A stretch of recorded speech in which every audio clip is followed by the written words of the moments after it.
ये बहुत ही important topic मैं आज आपसे डिस्कस करने जा रहा हूँ। ये है check and maintain paint viscosity before use. To maintain viscosity one has to add thinner और paint to get desired viscosity.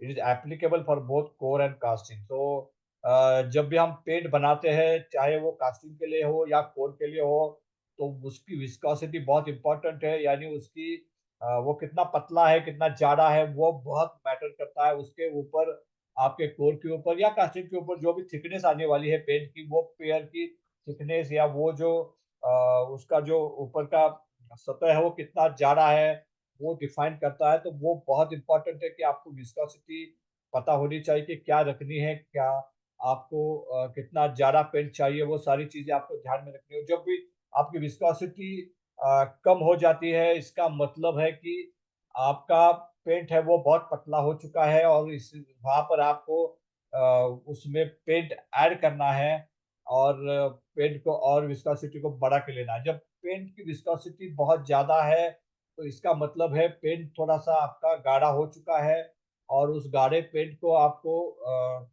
थोड़ा-सा डाइल्यूट करने के लिए उसके अंदर थोड़ा-सा थिनर डालना बहुत ज़रूरी है। तो ये सारी चीज़ें आपको ध्यान में रखनी होगी। आपके ये ज़रूरत के हिसाब से आपको या तो पेंट ऐड करना है या फिर थिनर ऐड करना है। जब भी आप थिनर ऐड करें तो देखिएगा उस पेंट के लिए जो प्रोपेबल या रिस्पेक्टेबल थिनर है वही ऐड कीजिएगा। कई बार वो कॉम्बिनेशन अगर गलत हो जाता है तो उससे वो उसके वजह से जो पेंट की क्वालिटी है वो खराब हो जाती है। पेंट खराब हो जाता है और उसके वजह से जो पेंटिंग आप करते हैं तो वो पेंटिंग पील ऑफ होने के चांसेस ज़्यादा रहते हैं। वो पेंट आपको सही रिज़ल्ट नहीं देता है, तो वो एक बहुत ज़रूरी बात है।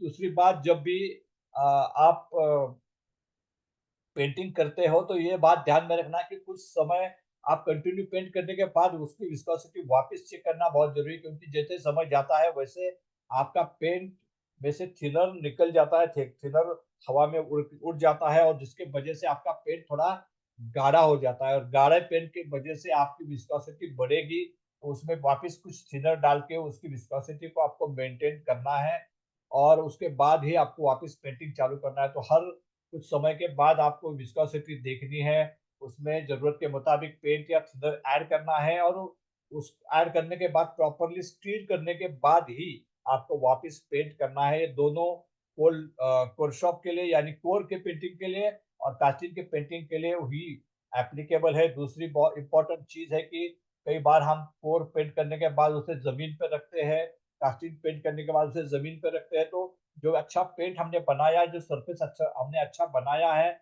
वहाँ पर वापिस जो डस्ट है ज़मीन के ऊपर की या हवा में से वो लग लग जाती है और वो जो पेंट अच्छा बना है, वो वापिस खराब हो जाता है। तो वो जो कोर है या कास्टिंग है, जब भी पेंट करते हैं तो उसे रखने के लिए प्रॉपर जगह चाहिए, उसपे पैलेट चाहिए या फिर अच्छा कोई ट्रे चाहिए, तो उसके अंदर आप रखोगे तो वहाँ पर डस्टी एनवायरनमेंट चाहिए थोड़ा बहुत।